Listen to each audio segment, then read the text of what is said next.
তুমি আমার চালক, তুমি পুরন্দর সীমানিতে যে পথে চালাচ্ছ আমি সেই পথেই চলছি। কে আমাকে জরুরি কথা দিয়েছে? সে ওই তুমি।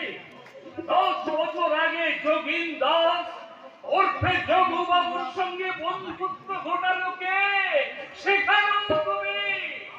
রাধে কৃষ্ণ বলবো।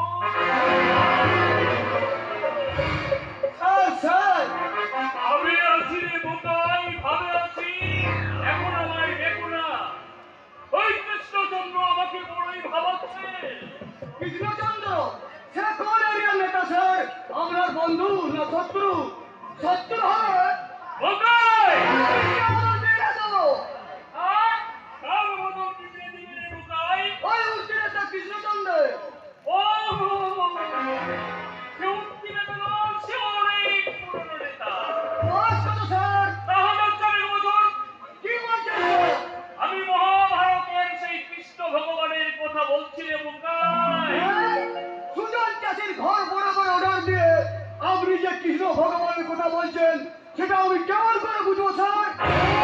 বোকাই ভুল হলো। আমি কিছুই না, সবে ওই কৃষ্ণ। তিনি আমার চোখ দিয়েছেন, তাই ওই সুজন দাসের খপ্পর আমার অনেক তিনিই দিয়েছেন। আপনি স্যার একেবারে তোমার ঘরের কুই নেই কেবল।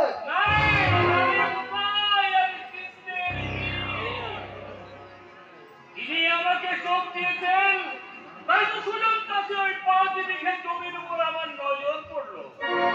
আর ওখানে কেন আমি হিলঘর করতে চাইলাম রে বোকাই? সব কৃষ্ণের ইচ্ছাই স্যার।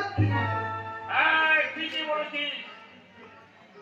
সেই জন্যই তো সুজন দাসের জন্য আমার চোখ দিয়ে জল আসে রে। পরের জগৎকে সর্বদা রাষ্ট্রবোধ মনে করিয়া গ্রহণ করবে। তাই তো গীতার সেই বাণী শুনতে পাচ্ছি, যদা